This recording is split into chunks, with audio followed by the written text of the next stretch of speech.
Hello, my name is Mahashraddha, and as Director of the Abhayaratna Trust, I'd like to share news of a retreat that I'm very excited about.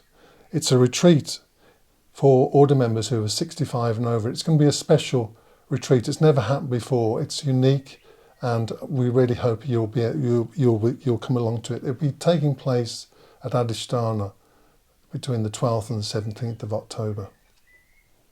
So, organised by the Paramartha Trust in collaboration with Adhisthana, this retreat has grown out of two things. Firstly, the obvious ageing demographic of the order and its consequences. Secondly, the communication we have with many order members across the world, raising concerns in this area. And it's increasingly apparent that as an order, we do need to explore what it means to stay motivated and inspired in our Dharma life and practice as we age, especially as our physical and in some cases mental capacities decline. So this retreat will be both residential and online, allowing broad participation, and there will be a very strong dharmic focus to the retreat provided by the Dasadhamma Sutta, a sutta in which the Buddha gives very pithy but powerful teachings about the 10 things all Dharma practitioners should reflect on every day. Throughout the retreat there will be abundant opportunities for order members to connect, both informally and through shared reflections on the sutta, which we'll be studying, as we explore together what it means to practice as we age. And we hope this retreat will spark valuable conversation and practical initiatives to support Dharma life in later life.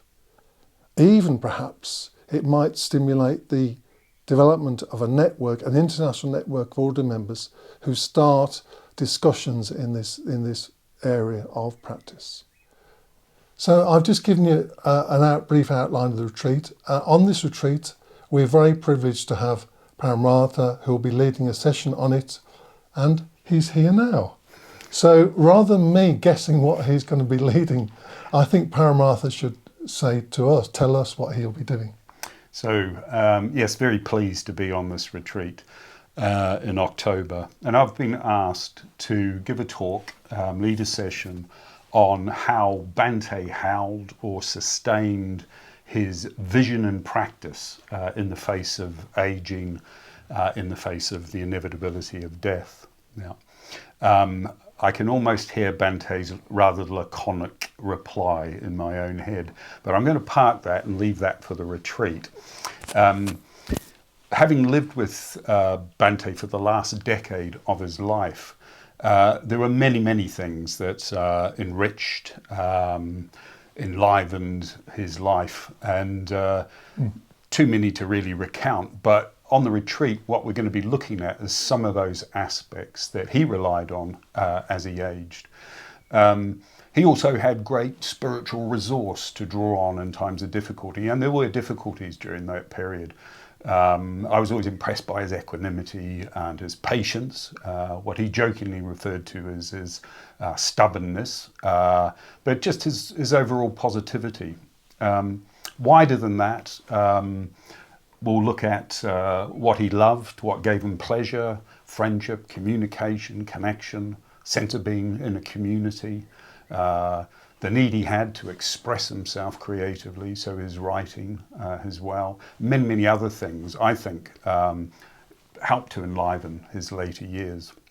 But I think what I'd really like to do is pick up on something that he picked up on himself, having read James Hillman, an archetypal psychologist, around this idea of old age being a particularly distinctive and meaningful stage in one's life that has richness and depth. So what did that look like in terms of Bhante's life? What does it potentially look like in our lives? Yeah. I did ask Bhante once, at what age, Bhante, did you feel old? And he didn't miss a beat. He said 12. But I feel much younger now.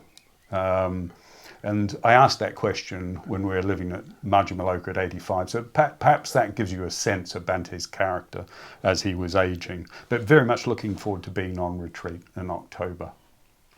Thank you very much, Paramartha. Thank you very much. I'm going to be signing up after that. Thank you very much. So yes, I encourage order members 65 and over to sign up and book on the retreat via the Adhisthana webpage. Thank you very much and I hope to see you there. Thank you. Bye-bye.